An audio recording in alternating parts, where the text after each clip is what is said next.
بسم الله الرحمن الرحيم إن الله وملائكته يصلون على النبي يا أيها الذين آمنوا صلوا عليه وسلموا تسليما اللهم صل على سيدنا ومولانا محمد معدن الجود والكرم وآله الكرام وأصحابه العظام وابنه الكريم وبارك وسلم.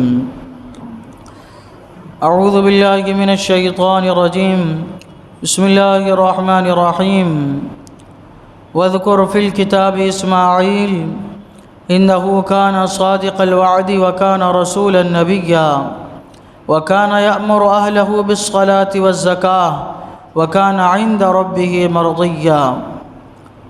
اور کتاب میں اسماعیل کو یاد کرو، بے شک وہ وعدے کا سچا تھا اور رسول تھا، غیب کی خبریں بتاتا اور اپنے گھر والوں کو نماز اور زکوٰۃ کا حکم دیتا اور اپنے رب کو پسند تھا. اللہ تبارک و تعالیٰ نے اس آیت کریمہ میں خاص طور سے حضرت اسماعیل علیہ السلام کا ذکر فرمایا ہے. حضرت اسماعیل علیہ السلام حضرت ابراہیم علیہ السلام کے بڑے فرزند ہیں. اللہ تبارک و تعالیٰ نے آپ کو بڑے مقام اور مراتب عطا فرمائے، اس لیے خاص طور سے آپ کا ذکر علیحدہ کیا گیا. آپ کی فضیلت میں سے یہ ہے کہ آپ کو حضرت اسحاق اور حضرت یعقوب علیہ السلام پر فضیلت دی گئی، اور اس کے علاوہ آپ کو مستقل شریعت اللہ تبارک و تعالیٰ نے عطا فرمائی تھی.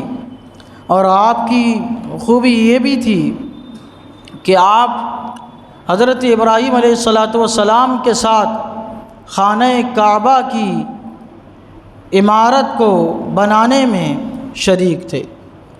حضرت ابراہیم علیہ السلام جب خانہ کعبہ کی تعمیر فرما رہے تھے تو حضرت اسماعیل علیہ السلام ان کی مدد کیا کرتے تھے، ان کو پتھر وغیرہ جو ہے اٹھا کے دیا کرتے تھے. کہتے ہیں کہ دو معجزے قیامت تک قائم رہیں گے. ایک معجزہ ان میں سے جو ہے وہ حضرت اسماعیل علیہ السلام کا ہے، آب زمزم شریف. آپ کے ایڑی مبارک سے آب زمزم شریف نکلا، ابھی تک قائم ہے اور قیامت تک رہے گا. اور دوسرا معجزہ حضور صلی اللہ علیہ وسلم کا دین ہے، یہ قیامت تک قائم رہے گا. آپ جو قرآن لے کے آئے وہ قرآن، نماز، یہ سب کیا ہے؟ قیامت تک قائم رہیں گے. یہ تو ہمارے حضور صلی اللہ علیہ وسلم کے دین میں ہے. آپ آخری نبی ہے، ہم ان کے امتی ہے، لیکن آپ سے پہلے جو انبیاء کرام علیہ السلام آئے ان کو یہ اعجاز نہیں ملا کہ ان کے معجزات باقی رہے، سوائے حضرت اسماعیل علیہ السلام کے، کہ حضرت اسماعیل علیہ السلام کے آب زمزم کا معجزہ یہ جو ہے قیامت تک باقی رہے گا. تو اللہ تبارک و تعالیٰ فرماتا ہے اور کتاب میں اسماعیل کو یاد کرو. وذکر کا معنی ہوتا ہے یاد کرو، لیکن الگ اس کا وذکر کا ذکر قرآن کریم میں 20 سے زیادہ مرتبہ آیا ہے، لیکن ہر جگہ اس کی نوعیت الگ ہے، اس کا معنی جو ہے الگ الگ ہوا کرتا ہے. کبھی کبھی آتا ہے اذ کا معنی ہے تو اذکر یعنی یاد کرو، اور کبھی کبھی آتا ہے وذکر ربک، اپنے رب کا ذکر کرو، معنی اس کا ہوتا ہے تسبیح کرو. اور کبھی کبھی اس طرح سے آتا ہے وذکر فی الکتاب، اور کتاب میں اسماعیل کو یاد کرو، کتاب میں ادریس کو یاد کرو، کتاب میں ابراہیم کو یاد کرو. اس کا مطلب ہوتا ہے کہ ان کے واقعے کا چرچا کرو، ان کے بارے میں لوگوں کو بتاؤ. اب آپ دیکھیے اللہ تبارک و تعالیٰ یہ پسند فرماتا ہے کہ اللہ تعالیٰ کے محبوبوں کا چرچا لوگوں کے درمیان کیا جائے. اللہ تبارک و تعالیٰ کے پسندیدہ بندوں کا تذکرہ لوگوں کے درمیان کیا جائے. اور حضور صلی اللہ تعالیٰ علیہ وسلم کو اللہ تبارک و تعالیٰ حکم فرما رہا ہے کہ اے محبوب، تم اپنی مبارک زبان سے میرے ان محبوبوں کا تذکرہ کرو. پتہ کیا چلا؟ اللہ تعالیٰ کے محبوبوں کا تذکرہ کرنا یہ اللہ تبارک و تعالیٰ کو پسند ہے.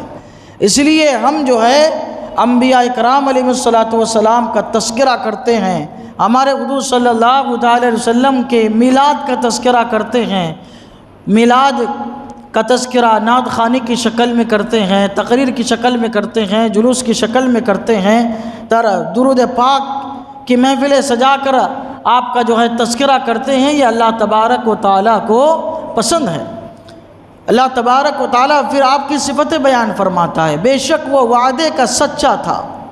ہر نبی وعدے کا سچا ہوتا ہے، لیکن آپ کی شان نرالی تھی، آپ وعدہ فرمایا کرتے تھے، اور کہا جاتا ہے کہ آپ لوگوں کو وعدے یاد دلایا کرتے تھے، لوگوں کو گناہ سے بچاتے تھے۔ گناہ آدمی وعدہ کرتا ہے بھول جاتا ہے، لیکن آپ فرمایا کرتے تم نے وعدہ کیا تھا، آپ سامنے والے سے وعدہ وفا نہیں ہو سکتا، پورا نہیں کر سکتا، تو آپ اپنے پاس بلاتے تھے، اچھا تم میرے پاس آ جاؤ، میں تمہارا وعدہ پورا کر دوں گا۔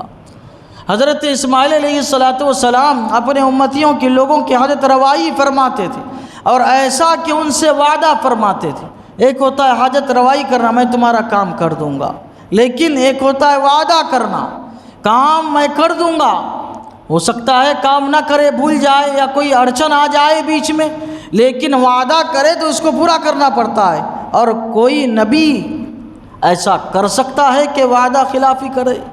حضور صلی اللہ تعالیٰ علیہ وسلم نے تو فرمایا کہ منافق کے اندر 3 علامتیں پائی جاتی ہیں، جب بھی بولتا ہے تو جھوٹ بولتا ہے، اور جب بھی وعدہ کرتا ہے تو وعدہ خلافی کرتا ہے، اور جب امانت رکھی جاتی ہے تو خیانت کرتا ہے۔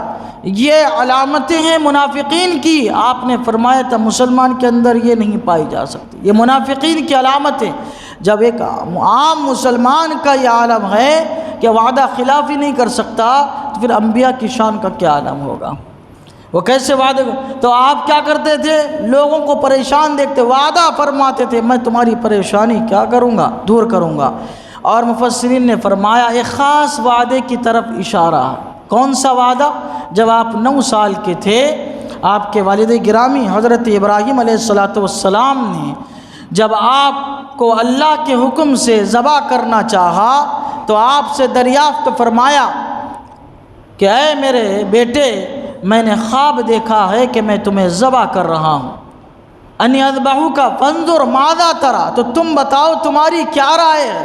تو حضرت اسماعیل علیہ السلام ابھی 9 سال کے تھے۔ آپ نے فرمایا، عرض کیا بجان، قال یا ابتی فعل ما تؤمر، اے والد گرامی جو آپ کو حکم دیا گیا ہے وہ کیجئے۔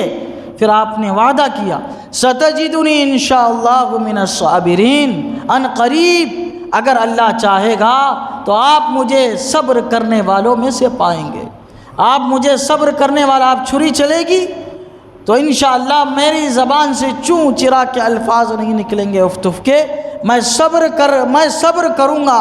اللہ نے آپ کو جو حکم دیا ہے وہ آپ کر گزریے، اور آپ اپنے اس وعدے پر قائم رہے۔ اسی خاص وعدے کی طرف اشارہ اس میں کیا جا رہا ہے۔ اور اللہ تعالیٰ فرماتا ہے وہ رسول تھا، غیب کی خبریں بتانے والا تھا، اور اپنے گھر والوں کو نماز اور زکوٰۃ کا حکم دیتا تھا۔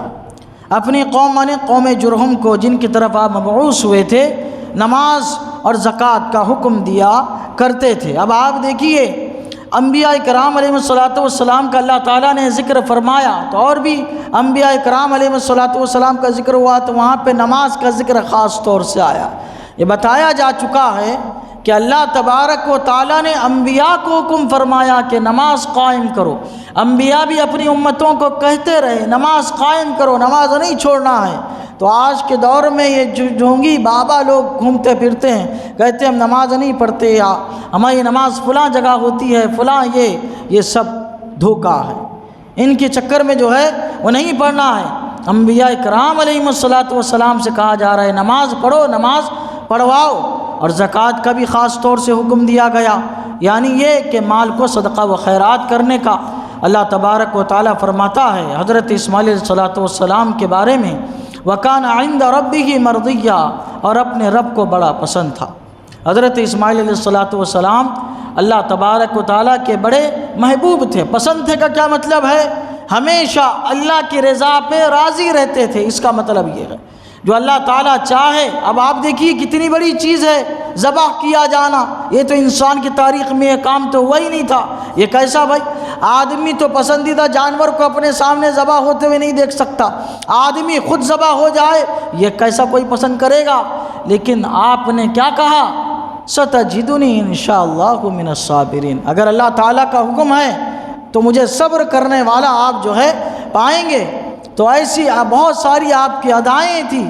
اللہ تبارک و تعالیٰ فرماتا ہے وَكَانَ عِندَ رَبِّهِ مَرْضِيًّا، اور یہ اپنے رب کو بڑا محبوب تھا.